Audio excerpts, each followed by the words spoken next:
Hello everybody and welcome back to my channel. So of course we are continuing the history of each franchise, and today we are on the Brooklyn Nets. So the Nets used to be the New Jersey Nets, and they were established in 1967 as a charter franchise of the ABA. Now again, kind of similar to 1946 when we had, the BAA and the NBL before they had the NBA.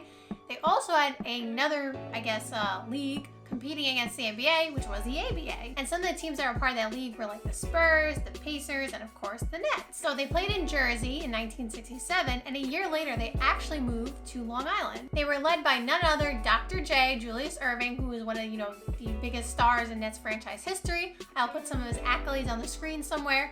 And he helped win them 2 championships in 1974 and 1976. 1976 was a big year for the Nets because they won a championship, and then the ABA merged with the NBA, and the NBA absorbed 4 of the teams, which was the Spurs, the Pacers, the Nets, and the Nuggets. However, of course we know that the Nets are now the Brooklyn Nets, which we'll get to a little bit later, but they're in the same city as the New York Knicks. But at the time, because they were in the same city, they had to pay a fee. So listen to this. Besides owing a $3 million entry fee just to be in the league, they had to pay $3 million to the Knicks. They owed them $3 million for invading club territory. And I saw a couple articles at a couple different numbers. I saw one that said they had $8 million, and I wasn't sure if that included the entry fee and the fee to pay the Knicks. I saw another one said they owed $4 million to the Knicks. But just know that it was, in the millions, and they owed some money to the league, but also to the Knicks so that they could stay in New York. It was reported, though, that Julius Erving wanted a pay raise, and just happened to be that his contract was $3 million, so what did they do? They moved him to the 76ers because they were cash-strapped, and they used that money to, of course, pay the Knicks. The Nets moved back to Jersey in 1977, though, looking to try to find a permanent home, and they ended up playing at Rutgers Athletic Center, which, as we know from the Atlanta Hawks series, there was another team playing at a college arena. So they played at Rutgers for 4 seasons until they moved to Brendan Byrne Arena in 1981. And they remained there until their final 2 seasons, where they played at the Prudential Center in Newark and then moved back to New York. But again, we'll get to that a little later. At this time, though, the team wasn't performing very well. They had 5 straight losing seasons. It just, wasn't going very well for the Nets. Even though they did qualify for the playoffs with a 37-45 record, they still were having a losing record. They weren't having much success. It just, like I said, wasn't going great. They hired Larry Brown, but he left after 2 seasons to go coach at Kansas. So again, even though they thought things were looking up, they had another misfortune. I will also put some of his accolades on the screen. He was Rookie of the Year, and he led the Nets to their first winning season in 1981-1982. And like I said, I'll put some of his accolades on the screen.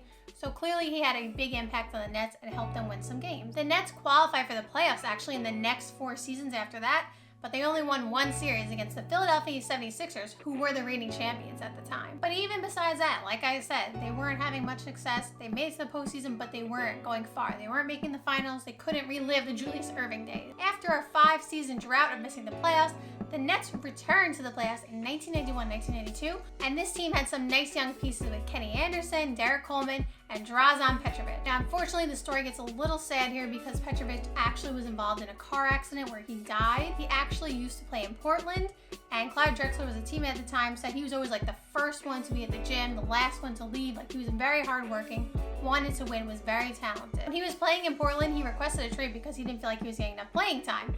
And it really paid off for him because as soon as he got traded to the Nets and got minutes, he was playing about 37 minutes per game and was scoring about 26 points per game. So he clearly, was playing well. He was shooting very well from 3. He was shooting 44% from 3. He was just making a big impact on the team. And it was really nice to see for the Nets, who really wanted to relive some playoff success. Like I said, sadly, this was his last season due to the car accident. And, just after that, obviously losing an important piece of your team, and then the level of play from the other players just wasn't as good. It just, wasn't amounting to what they needed it to be. Team ended up not playing so well again. By the 95-96 season, the roster is basically a whole different roster, and they're just trying to rebuild. They're just trying to figure out, how do we win again? It wasn't until 2001 where they get Jason Kidd, none other than Jason Kidd, one of the great passers in the game, great IQ. He was just a very important piece of their team. He had an immediate impact. He led them immediately to a 26-win improvement, which, as a Nets fan probably at the time, they're like, hooray, finally, we're winning again. They also had Richard Jefferson, so behind the play of him, Richard Jefferson, all the other players that they had on the team, they just started to win again. Remember, they're still in Jersey at this point, and the team just looks revitalized. It's looking like a good time. So good that they made the finals twice. Unfortunately, the story doesn't get any better because as time goes on, the team starts to lose momentum, lose success, and of course in 2009-2010, they had a franchise worst 14 wins. Excuse me, I meant 12 wins, not 14. So this is where the story gets a little bit better. You know, they were playing at the Prudential Center in Newark, but in 2012, the team was owned by some very notable people such as Jay-Z, who wanted to move the team back to New York, you know, just to capitalize on the large market of New York and just, you know, make the team prosper again. They moved to none other than the Barclays Center where they play today. And in an effort to capitalize on this and just get wins, after the 2012-2013 season, they made a trade, which we discussed in the Boston Celtics video, for Kevin Garnett and Paul Pierce. And we all know that it turned out pretty well for the Boston Celtics because they got a lot of picks and assets and return, all that kind of stuff. And for a little while for the Nets, it wasn't looking too good because yes, the next season they did have, you know, they made the playoffs and they did have immediate improvement in wins, and Kevin Garnett and Paul Pierce, like, you know, they're obviously going to play well. And I'm pretty sure, let me just double check, but I'm pretty sure Shaun Livingston was on that team. And that was the time when Shaun Livingston was getting bounced around because, you know, he had that horrific, like one of the worst, knee injuries ever, which I'm so happy he came back from. I'm so happy he's a champion now with the Warriors. I think he's in the Warriors front office now. But I'm so happy that he got a ring because, remember, he was supposed to be the next, Penny Hardaway. He was so talented. Then he had that traumatic, knee injury. He was rehabbing, worked really hard to come back, and he was just getting bounced around a little bit. So I'm really happy he found a home in Golden State. But I think he was on that team. Anyway, that's not the point. Oh, and also Jason Kidd, they hired him as the head coach. And it was so crazy, like I said, it just wasn't going well for the Nets that he forced a trade as a coach to the Milwaukee Bucks. So Paul Pierce, Kevin Garnett leave, you know, Jason Kidd's gone. You don't have any picks, really, because you traded so many of them to the Celtics. So now this was the time where the Nets just, you know, weren't having much success, weren't winning many games because they didn't really have any assets. But then they ended up making some steals and finding some gems in the draft. Because in the 2016 draft, with the 20th overall pick, they picked Caris LeVert, who's one of my favorite players to watch.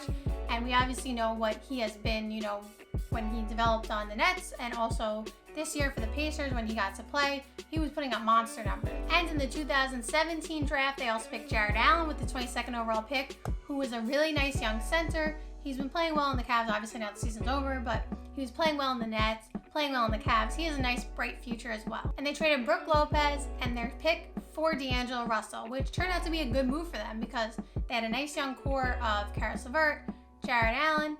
They revitalized Joe Harris's career. Joe Harris is now one of the best three-point shooters in the league. Now you have D'Angelo Russell, who became an all-star. They made the playoffs. It was looking good for Brooklyn. And they did get bounced by the 76ers. They got swept, but, you know, they made the playoffs. Things are looking nice. And now we head into the 2019 offseason where we look at kind of where they are today. And in 2019, they did a sign and trade D'Angelo Russell to Golden State for Kevin Durant. They got Kevin Durant and then they got Kyrie, and we know this was last year. Kevin Durant was rehabbing his Achilles, so he didn't play all season. Kyrie played some games and he was pretty good in those games, but he ended up not playing a lot of the games because of injury. They still made the playoffs, you know, got bounced out of the first round, whatever. And now we head into this season and they have KD and Kyrie healthy. You know, they have DeAndre Jordan. They have Nicholas Claxton, who's played very well for them this year. And then, oh, by the way, they trade for James Harden. They traded Caris LeVert and Jared Allen, essentially, you know, when, you know, some picks and whatever, for James Harden. And now we're in the playoffs, and now we get to see what they're going to be because they're finally all healthy. They're finally playing together. And for the Nets, you know, they're trying to win a championship. So we'll see if they get there. There you have it. That is the history of the Brooklyn Nets franchise. Thank you guys so much for watching. I hope you enjoyed the video, and see you next time. Bye.